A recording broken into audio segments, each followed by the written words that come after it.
आगामी कार्यक्रम प्रायोजित किया है जॉयस मायर मिनिस्ट्रीज के मित्रों और सहयोगियों ने।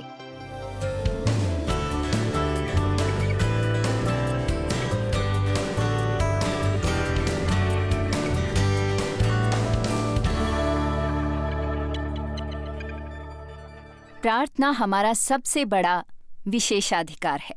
प्रार्थना केवल एक कर्तव्य या दायित्व नहीं है। ये एक अंतिम प्रयास नहीं है कि मैंने सब कुछ किया जो मैं करना जानती हूँ, सब कुछ प्रार्थना में। प्रार्थना हमारी रक्षा पंक्ति में सबसे पहले होना चाहिए।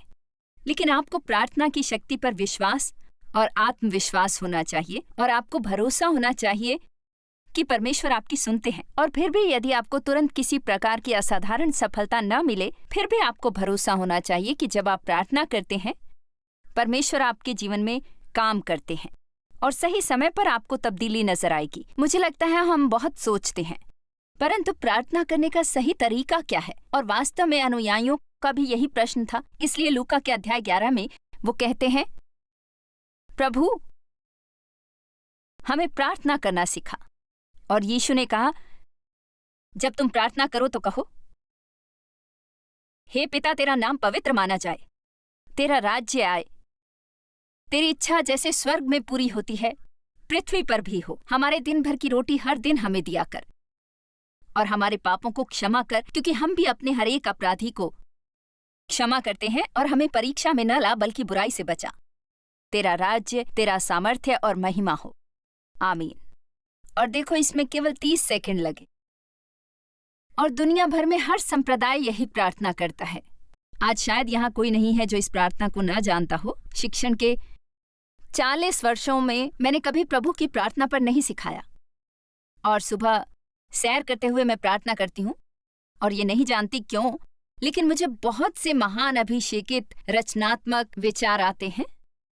और कुछ हफ्ते पहले मैं प्रभु से यही प्रार्थना कर रही थी और परमेश्वर ने सिर्फ मेरे लिए इसे अलग शुरुआत दी और मुझे दिखाया कि सच में इस प्रार्थना में आश्चर्यजनक रूप से कितनी शक्ति है। और मुझे बहुत शिद्दत से महसूस हुआ कि मैं इस प्रार्थना पर शिक्षा दूं। और मैं सोचती हूँ कि आज इस संदेश को सुनने के बाद आप कभी दोबारा वो प्रार्थना, जिसे हम प्रभु की प्रार्थना कहते हैं, जिसका मतलब ये नहीं कि आपके लिए कुछ बड़ा है जो कि अभी हो सकता है, तो हम सब मिलकर प्रार्थना करेंगे। तो चलिए हम इसे स्क्रीन पर दिखाते हैं।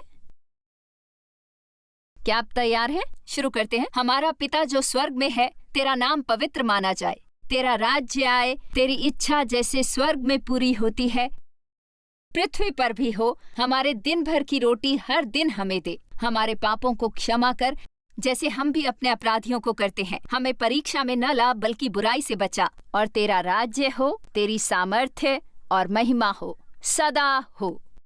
आमीन। अब हमारे पिता जो स्वर्ग में हैं, यदि मैं इस पर काम ना करूं, मैं कभी ना कर सकूं। पूरा समय इस प्रार्थना के पहले वाक्य को बोलने में ही गुजार दूं। हमारे पिता, परमेश्वर हमारा पिता है। हमारा पिता। और ये विशेषकर उनके लिए अच्छा समाचार है जिनके पिता अनुपस्थित हैं या पिता नहीं हैं, और उससे भी बदतर एक बुरे पिता होना। मैं ईमानदारी से सोचती हूँ, जैसे कि मैं जिस स्थिति में भी थी और आप में से भी कई उस स्थिति में रहे होंगे। आपके साथ दुर्व्यवहार हुआ बड़े होते समय, या फिर आपको प्रेम नहीं मिला, या शायद कोई आप पर गुस्सा हुआ हो, शायद आपको मारा पीटा हो या गलत तरीके से दंडित किया हो, मेरी तरह यौन उत्पीड़न हुआ हो। लेकिन बेहतर होता मेरे पिता का न होना बजाय उस पिता के जो था। और इसलिए मेरे पास इस संदर्भ में कहने को कुछ नहीं है कि एक प्रेम करने वाला सांसारिक पिता कैसा होता है।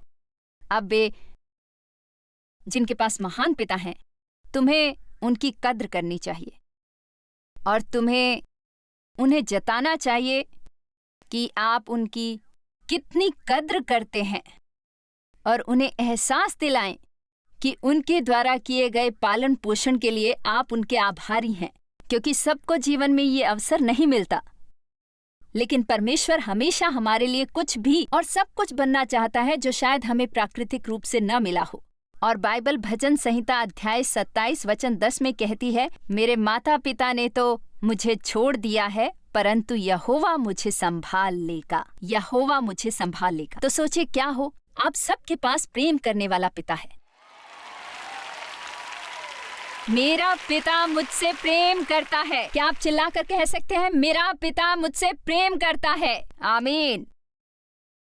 बाइबल में परमेश्वर के पितृत्व के संदर्भ में 63 वचन हैं। पितृत्व के संदर्भ में उनमें से कुछ के विषय में हम देखेंगे। कुरिन्थियों की पहली पत्री अध्याय 8 वचन 6, नए अमेरिकी मानक कहते हैं, तो भी हमारे निकट तो एक ही परमेश्वर है, अर्थात पिता, जिसकी ओर से सब वस्तुएं हैं और हम उसी के लिए हैं।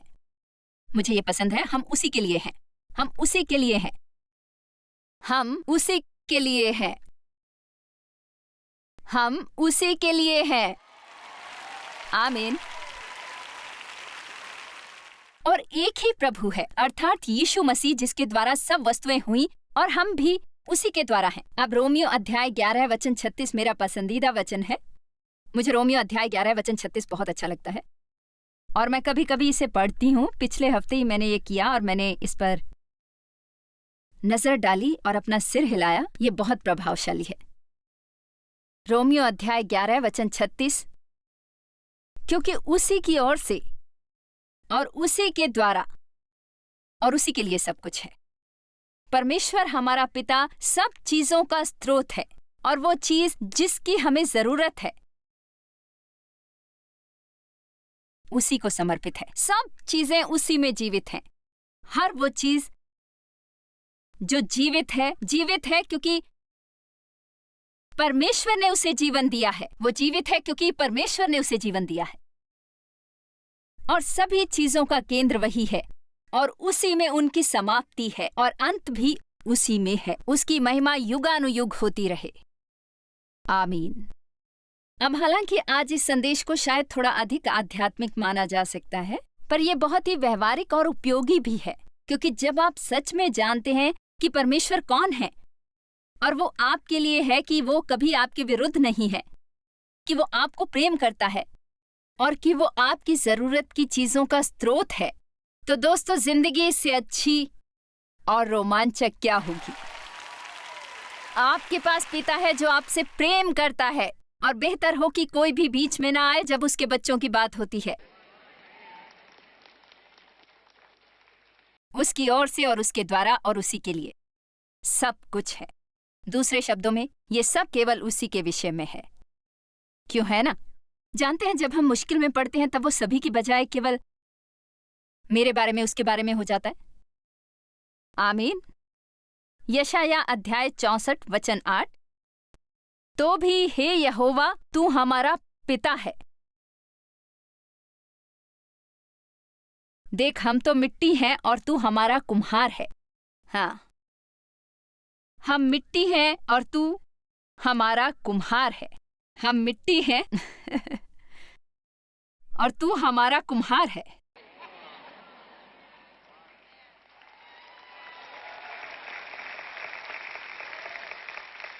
इसलिए परमेश्वर तू हमें ले सकता है और जो चाहे तू हमारे साथ कर सकता है, और वास्तव में हमारा इससे कोई सरोकार नहीं।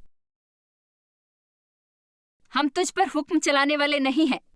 हम सब के सब तेरे हाथ के काम हैं। मैं आपसे कहती हूं कि आज जो अपने बारे में बुरा महसूस कर रहे हैं, भजन संहिता अध्याय 139 में से जो कहता है, माता के गर्भ में उसने अपने हाथों से हमें बनाया, भयानक और अद्भुत रीति से, गुप्त रूप से उसने हमें रचा और बनाया। और परमेश्वर ने हर चीज जो उसने बनाई को देखा और कहा, यह अच्छा है, यह अच्छा है। कभी किसी को तुम्हें ये ना कहने दें कि आप अच्छे नहीं हैं। कभी किसी को ये ना कहने दें कि आप एक दुर्घटना थे, वे आपको नहीं चाहते थे। भले ही आपके माता पिता ने आपको जन्म देने की योजना ना बनाई हो, आप परमेश्वर की योजना थे और उसके पास आपके लिए एक उद्देश्य था और एक योजना भी, और वो आपका पिता है। आपके पास आपकी तरफ कोई है जो सबसे बड़ा और बड़ों से भी बहुत बड़ा है। आप जानते हैं, मुझे याद है हमारा पुत्र डैनियल जब वो बाहर खेलता था, आप जानते हैं उसके पिता बहुत अच्छे लंबे तगड़े आदमी हैं, 6 फुट 4 इंच, 6 फुट 4.5 इंच अच्छे रिष्ट पुष्ट। और जब पड़ोस का कोई गुंडा डैनी के पीछे लगता था, वो चिल्लाता हुआ घर की तरफ आता था, डैडी। और ये सब काफी था क्योंकि डेव मेरी और कभी कभी ऐसे देखते जैसे वो दरवाजा तोड़ देगा, उसे कब्जों से उखाड़ फेंकेगा अपने पुत्र तक पहुंचने के लिए, ताकि निश्चिंत हो कि उसे कोई चोट ना पहुंचा सके। मैं आपसे कुछ कहना चाहती हूँ, आपके पिता का व्यवहार भी आपके प्रति ऐसा ही है। और मुझे डैनी याद है, वो ऐसा नहीं था, असल में बहुत खुश था, आशावादी। शिक्षक कहते हैं कि उसमें सामाजिक कौशल विकसित हुए हैं। इसका मतलब कि वो बहुत ज्यादा बातचीत करता था और केवल सोचता था कि सब कुछ पार्टी है। और ऐसा ही आप जानते हैं, हम उसे जीवन के उत्तरदायित्व सिखाने की कोशिश कर रहे थे और उसके कामों की सूची भी होती थी, एक कागज के टुकड़े पर लिखी हुई, उसे दरवाजे पर लगाया हुआ होता था और जब वो उन्हें करता था उन पर सही का निशान लगा देता। पर पता है, कभी भी जब वो मदद के लिए चिल्लाया, डेव ने खड़े होकर यह कभी नहीं कहा, जॉयस मैं अपने बेटे का चिल्लाना सुन रहा हूं, क्या तुम नीचे जाकर उसकी सूची देखोगी?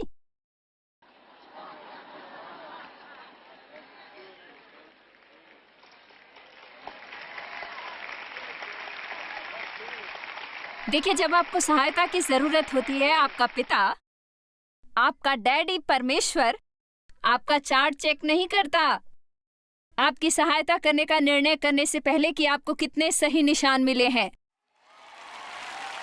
वो आपका पिता है और आपसे प्रेम करता है।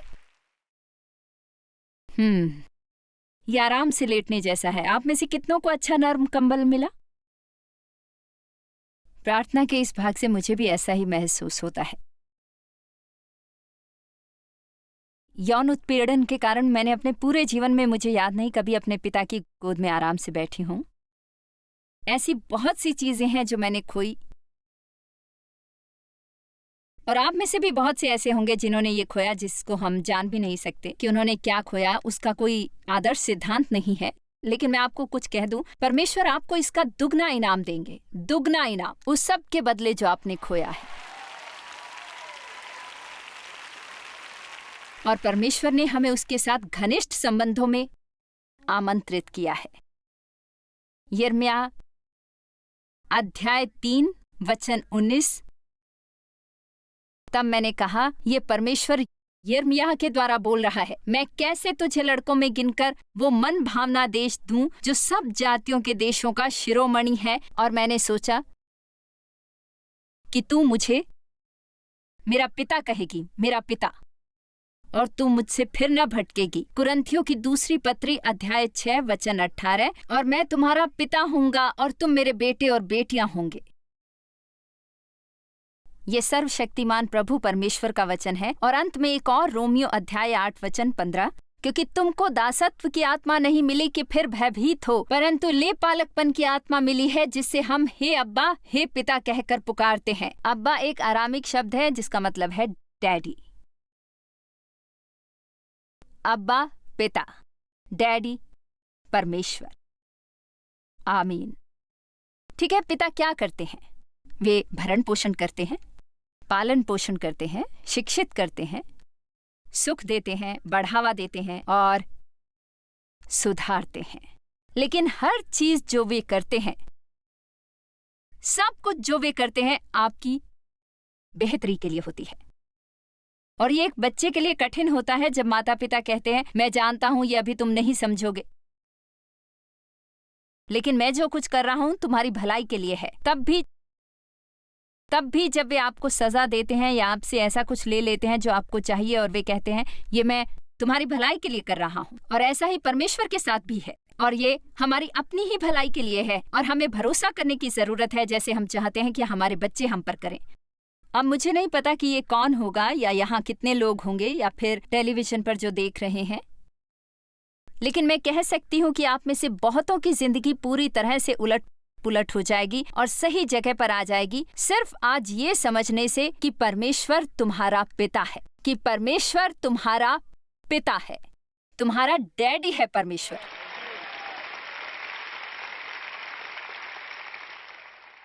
हमारा पिता। मुझे बहुत पसंद है, जो स्वर्ग में है। परमेश्वर स्वर्ग में अपने सिंहासन पर है, लेकिन क्या आप जानते हैं परमेश्वर 2 जगहों पर रहता है? स्वर्ग में अपने सिंहासन पर और हमारे दिलों के सिंहासन पर भी। आप अंदर से कहीं ज्यादा निकट कैसे आ सकते हैं? आप जानते हैं, मुझे ऐसा लगता है कि धर्म परमेश्वर तक पहुंचने की कोशिश है, परंतु मसीहत का मतलब है मसीह का हम तक पहुंचना। वो आप में रहता है अगर आप विश्वास करते हैं। मसीह मेरे अंदर अनुग्रह की आशा है। आप सर्वशक्तिमान ईश्वर का घर हैं।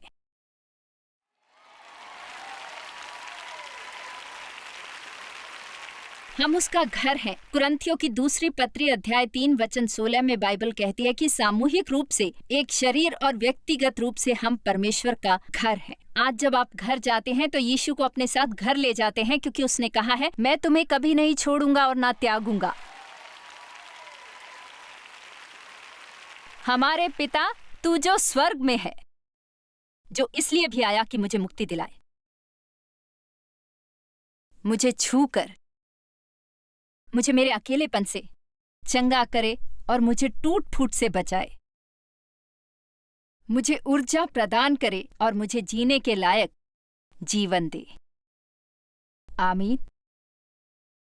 सबसे बड़ी बात मेरे साथ तब हुई जब परमेश्वर ने 1976 में मेरी जिंदगी को छुआ। मैं एक लंबे समय से आस्तिक तो थी, परंतु मेरी घनिष्ठता नहीं थी परमेश्वर के साथ।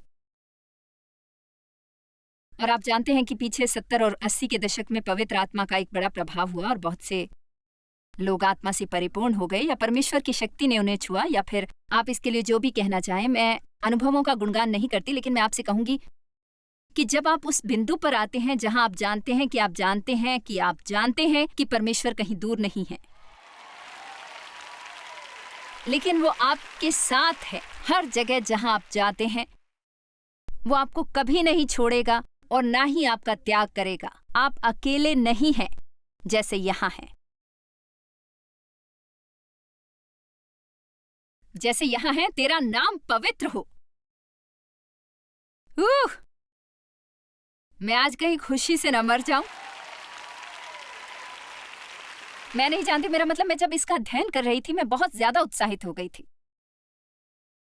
क्या मैं आपको कुछ बताऊं? मेरा मतलब है, पूरे प्रेम और आदर के संग हमने परमेश्वर के प्रेम के बारे में बहुत सुना है और परमेश्वर का अनुग्रह और करुणा, और मैं हर समय इसका उपदेश देती हूं।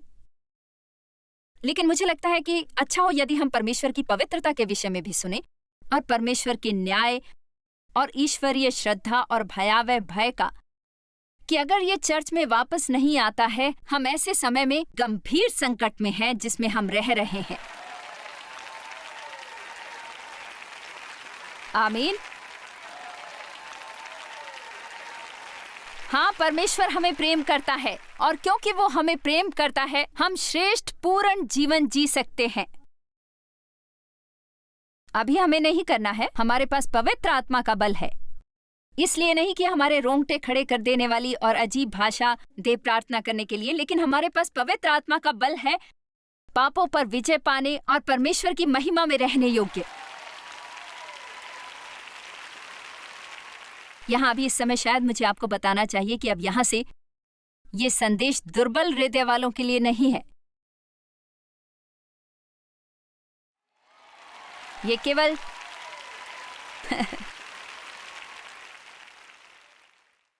जब हम परमेश्वर की पवित्रता को पहचान जाते हैं, परमेश्वर की पवित्रता, पवित्र एक अगर ये हमारे लिए मसीह के द्वारा परमेश्वर तक पहुंचने का जरिया न होता, हम में से कोई भी क्षण भर भी परमेश्वर की पवित्रता में नहीं रह सकता। जब हम परमेश्वर की पवित्रता को पहचान जाते हैं, हम ईश्वरीय श्रद्धा, भय और विस्मय से भर जाते हैं। आज की दुनिया में, आज संसार में इतना पाप क्यों है? परमेश्वर के लोगों में इतना पाप क्यों है? क्योंकि हमें श्रद्धापूर्ण भय की कमी है।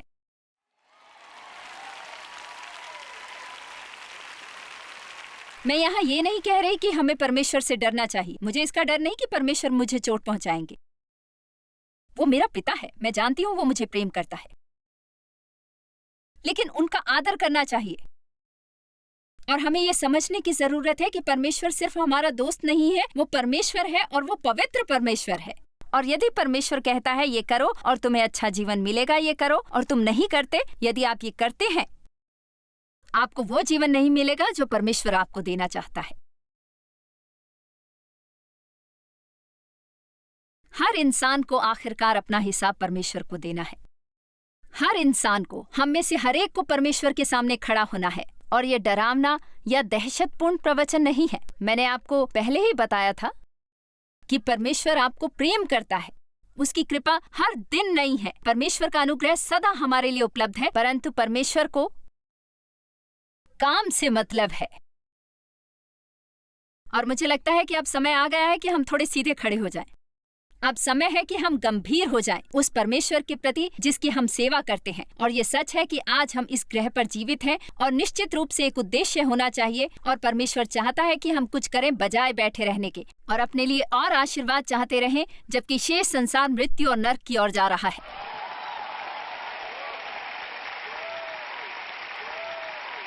आमीन। मैं आपको कल के मुद्दों की एक विशेष पूर्व झलक दूंगी। अपनी प्रसन्नता को बढ़ाने का अच्छा उपाय है अपने आप को समर्पित कर दो।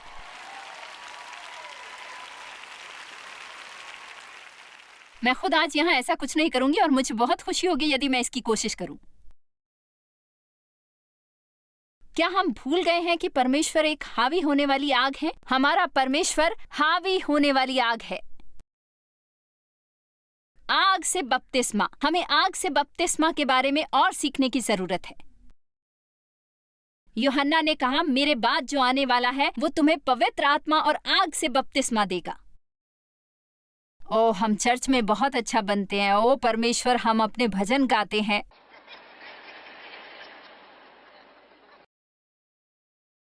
हाँ जब परमेश्वर की आग आपके जीवन में आती है, मैं आपसे कहती हूँ क्या होता है? वो सब कुछ जला देता है जो उसके स्वभाव के अनुरूप नहीं होता, और जो कुछ होने को बचता है उसे अपने अनुग्रह के लिए जला देता है। क्या आपने मुझे सुना? जब परमेश्वर की आग आपके जीवन में आती है, वो सब कुछ जला देता है जो उसके स्वभाव के अनुरूप नहीं होता, और जो कुछ होने से बचता है उसे परमेश्वर अपने अनुग्रह के लिए उपयोग कर सकता है। मैं आपको बताती हूँ क्या, मैं नहीं जानती आप बाड़े के किस ओर हैं, या फिर आप रविवार को चर्च की ओर हैं और सोमवार को संसार की ओर, लेकिन मेरा लक्ष्य है कि मैं लोगों को बाड़े पर से किक कर दूं।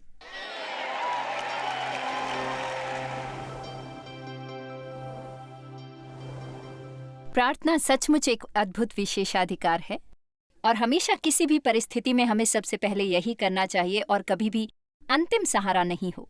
हमें भरोसा करना चाहिए कि परमेश्वर हमें सुनते हैं, क्योंकि वो हमारा पिता है। और हमेशा भरोसा करें कि वो आपके जीवन में कार्य करता है, तब भी जब आपको कुछ दिखाई न दे या महसूस न हो।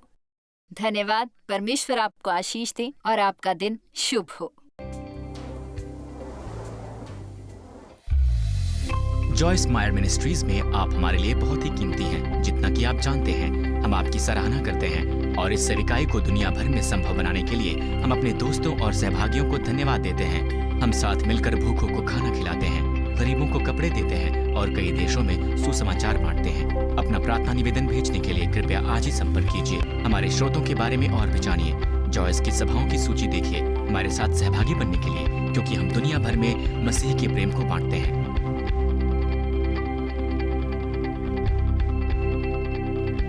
इसका खर्च उठाया है जॉयस मायर मिनिस्ट्रीज के मित्रों और सहयोगियों ने।